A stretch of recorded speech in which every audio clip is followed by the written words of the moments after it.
ఏమవుతుందో అడిగాన, ఏం తోచని పరుగై ప్రవహిస్తూ పోతున్నా, ఏం చూస్తూ ఉన్నానే వెతికానా ఏదైనా, ఊరికెనే చుట్టూ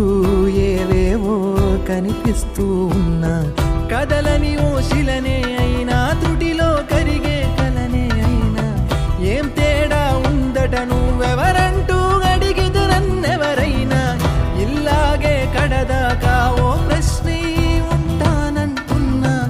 ఏదో ఒక బదులైనను చెరబొద్దు